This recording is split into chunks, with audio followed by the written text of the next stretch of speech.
మనం వండే వంటలన్నీ సూపర్ టేస్ట్‌గా ఉండాలని రూల్ ఏం లేదు కదండీ! కొన్ని మనకు నచ్చితే, కొన్నేమో మన ఇంట్లో వాళ్ళకి నచ్చుతాయి. అలా అని అందరికీ నచ్చేది మనకి నచ్చాలని గూడా లేదు కదండీ! నా చేత్తో నేను వండుకున్నా సరే, ఇప్పుడు మీరు చూసేది నాకైతే నచ్చలేదండి. అదే మామిడికాయ ఫ్రైడ్ రైస్. అప్పుడనిపిచ్చింది కొన్ని టేస్ట్‌లు నాకు సెట్ కావు అని. నాకు నచ్చకపోయినా అందరికీ నచ్చిన మామిడికాయ ఫ్రైడ్ రైస్ కోసం ఇలా ఉల్లిపాయల్ని బారుగా కట్ జేసుకోవాలి.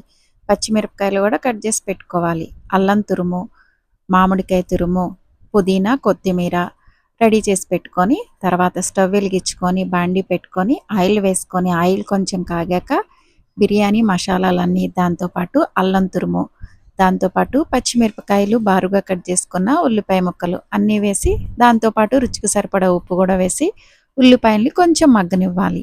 ఉల్లిపాయలు బాగా మగ్గాల్సిన అవసరం లేదండి.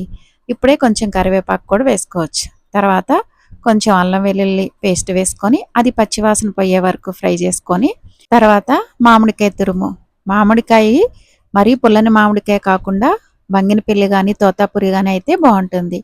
మామిడికాయ తురుము గూడా బాగా ఫ్రై అవ్వాల్సిన అవసరం లేదు. కొంచెం ఫ్రై అయ్యాక అందులోకి ఉడకబెట్టుకున్న అన్నాన్ని వేసుకొని, దాంతో పాటు కొంచెం మిరియాల పొడి, కొంచెం కారం వేసి ఒకసారి కలుపుకొని 2 నిమిషాలు ఫ్రై చేసుకున్నాక దింపే ముందు గరం మసాలా, కొత్తిమీర, పుదీనా వేసి ఇంకొక నిమిషం ఫ్రై చేసుకుంటే మామిడికాయ ఫ్రైడ్ రైస్ రెడీ అండి.